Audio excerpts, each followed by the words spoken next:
But he probably, if you really wanted to get down to it, he probably would be looked upon as a sociopath, but with schizotypal behaviors. What about Hannibal Lecter? Hannibal Lecter, of course, is a wonderful example of a person who operates without a conscience and exalts in operating without a conscience. He's brilliant, so that kind of like push you more toward the psychopath one. And believe me, the psychopaths are wonderful characters for novels, for the stuff that your blog listeners love to read and that sort of thing. They're delightful. They're wonderful. And also, so if you think about it, I mean, what do you remember about Hannibal Lecter? You remember him eating the liver with some fava beans.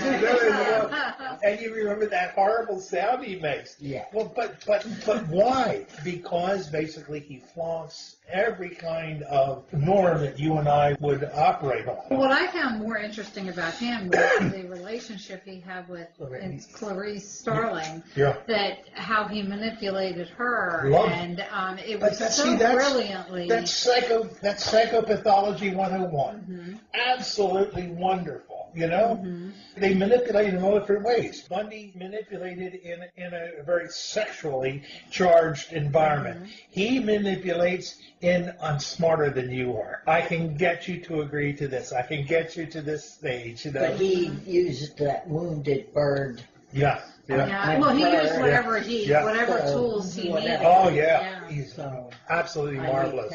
Played him like a fiddle. But really, you know, if you get right down to it, he's the psychopath that just, you know, blooms beautifully. Silence of the Lambs, what about Buffalo Bill? Buffalo Bill. In Silence of the Lambs. Oh, God. Well, that's a whole different issue because that's the covering of the skin and the eye. I mean, that goes into whole areas of fetishism and that's the thing. You know, there's real psychosexual stuff going on there, man. I tell you. I think what's more interesting. Thank God I didn't work at a mental institution. Is characters like Sherlock Holmes that operate in the real world as people who are supposed to be helping people, and that there's this whole underside of it that are they necessarily good or are they do they have an evil side? Can you use your powers for good or evil? Exactly. I read a book. You did? It's a shock. But it was a nonfiction book, and I cannot remember because it's been years since I read it. But it was a serial killer, and they caught him. And, of course, he was saying he was mentally ill. Yeah. Well, they found, when they searched his home, all these stories of different, he was copying. Sure. So he made a to study get of order Exactly. to copy their ways so they wouldn't catch All right, them. and therefore you get another difference between sociopathology and psychopathology. He's a planner, which means he's a psycho. He'll tend toward the psychopath side of the spectrum. Right. Well, from what I understand, they enjoy the planning part more than they do the actual. Sure, because it's their. I'm on parade at this moment. You know, I'm very much in control. It's a letdown when they actually did the murder because. Well, then they got to get rid of the body and all that kind of scruffy stuff. The But they're getting one over on the rest of them. Yes, they're smarter than everybody else. Well, it's amazing to me, books that were from, like when Sherlock Holmes was written and when Sir Arthur Conan Doyle wrote those books, that he didn't know, like you said, we're in the dark ages now of social sciences, and that it's interesting that he got so many things correct. Dead on. Yeah. Well, but I guess there Doyle were was a people like doctor. that. That's true. Yeah, but Now, the psychopathy, the study of it wasn't as advanced as it is today. He was a doctor, so I'm sure that He had some knowledge of the study. But knowing that we still have a long way to go, it's really amazing what he was able to write about. You have to realize that, let's see, Conan Doyle writes at the median point of Freud's lifetime. Yes. And therefore he had some of this, and therefore then he would have had access to id and ego. He would have seen superego. That could have helped considerably in the kind of work he did. Yes. So obviously I think that he was was a brilliant writer and just Oh, way he ahead of was. his time. He was. Way ahead of his time. But being a doctor didn't hurt. That's for Right. sure. That's Right. for sure. Curiously, Yes. Sir Arthur Conan Doyle became very interested in the spiritualism Yes. movement at the time. Yes. What would you say about that? I think that really, to my way of thinking, now you got to remember where I come from. I come from Hopkins, and therefore we're basically kind of people that are from the Show Me University. Right. Okay, Mhm. I think what happens is when you go so far at times, and you've used every kind of wherewithal that you have to try to find out reality. At times you move into the spiritual side. I think you saw that with Houdini as well.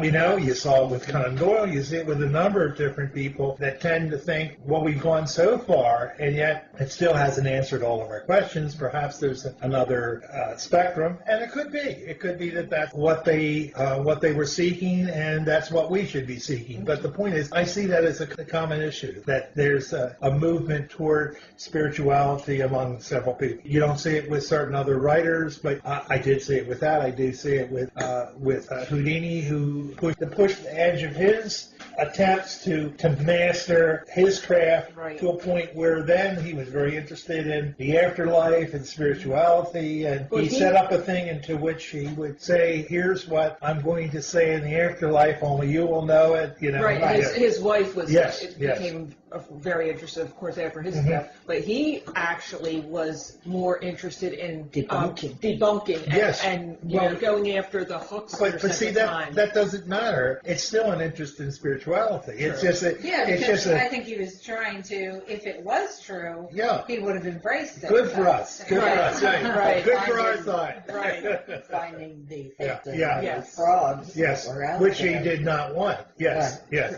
But there's a recent show on Houdini here in Baltimore at the Jewish Museum downtown. Oh, really? Yeah, and it's supposed to be very good. I think it's till the end of July. But part of that spirituality is something that we call them up and ask them. I'm pretty sure. Oh, definitely. Yeah, It'd yeah, be yeah. interesting. Yeah, we had dinner with the curator of the show, the Houdini show, and she was sold me on, I'm gone. There's no two ways about it. That's it. Right. Yeah. We went to one on Poe. What was that we went to? The mesmeric reflections or revelations of Poe or something like that. What was there anything? Where was that held? I think it was the Maryland Historical Society, if I'm not Yeah. mistaken. Sure. That Okay. was it. That was it. Good. And do you feel that some of these writers, like especially if they don't have a background, that they almost have to have some of these traits to be able to write like this, or Say Poe. yeah, that's where I Yeah. was going Yeah. with that. He had an interesting life. Oh my God, yes, yes. Let's see. What do I think? Okay.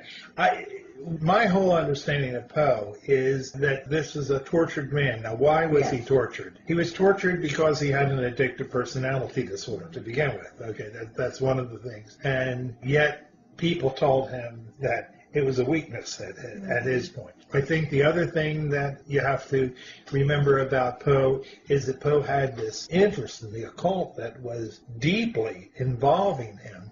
Could I interject Yeah. something? I read a life story of Please, Poe, help me which out was on this. very interesting. Yeah. His mother had a baby before him.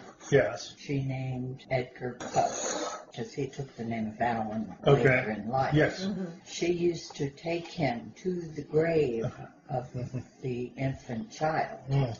That was his name. So here he's learning to read, and there's his name on a gravestone. At And the time, that was That not was unusual. not So- unusual back then. There was a great thing with that. Well, death was so common. I mean, you know, it was always there, Yeah. and you I always remember I lived in Yucatan in 1966, and I would go to the huts of different Mayan families, and over the hut they'd have stars, and you'd see like 7 stars, and 4 of them would be blacked out, and so you'd ask the Mayan woman, "How many children do you have?" She'd say 7. Oh my God. 3 living. That was very common. I took over the burial part of the church Oh, really? because our priest had 7 different towns to go to.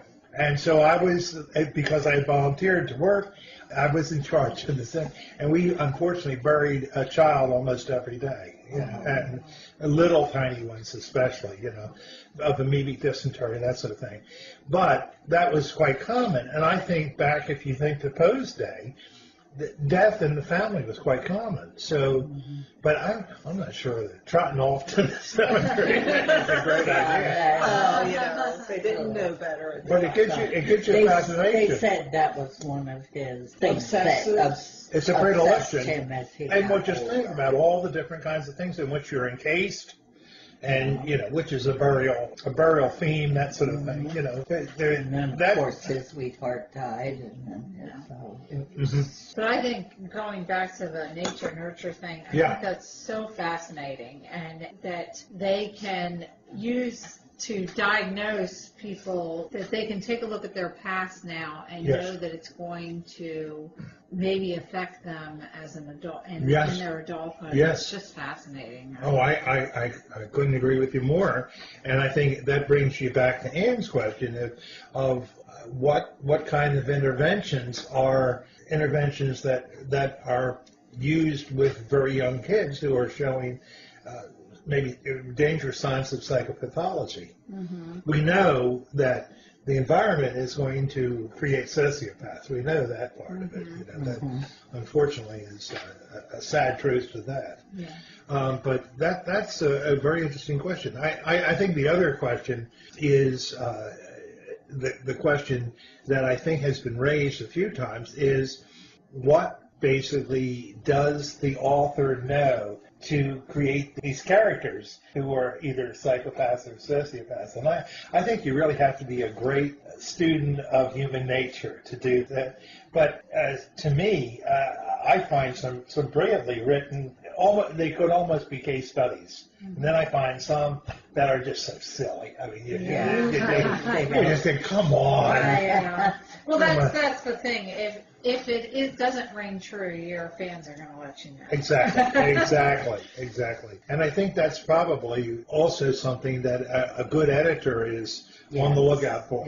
Does this make sense psychologically? Does this make sense? Could this happen? Exactly.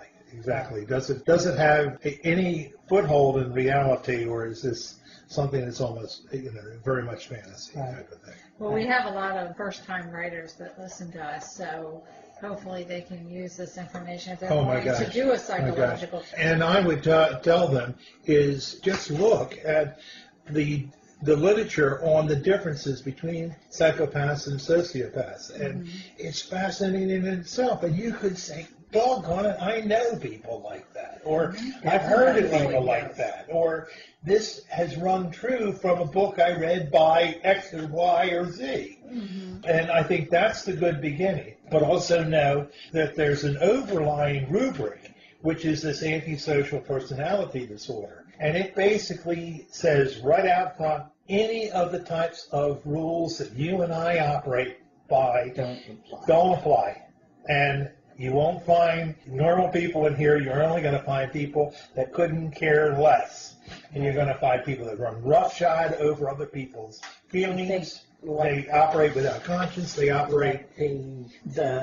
Not the whole group, but the Hells Angels. They're classy. They do what they want to do. Well, that's the group identity. It's a whole group identity type of thing. Again, but there's a little bit of strange logic in that, is if the whole group does it, therefore I can't be seen as individually responsible. Mob mentality. Oh, absolutely. And I think in some aspect we've all done that ourselves, is when you're with the group, it's, a little okay to do something you normally wouldn't do. Sure. Skinny dipping is a classic one of that. Yeah. It's reality. Boy, they don't have to take. You don't have to take the individual responsibility. That if you just faced yourself in the mirror and said, "I did that," no. So I was in a group of people, and they all did it. If you would have been there, you would have understood it. Which is that's a nice sociopathic thing. And in a way, it's kind of true, because that's the kind of definition of mob mentality. Right. You are Exactly. Well, that's how riots start. Sure. You know, you get a crowd together, Yeah. one throws a brick, we all Exactly. Yeah, throw yeah.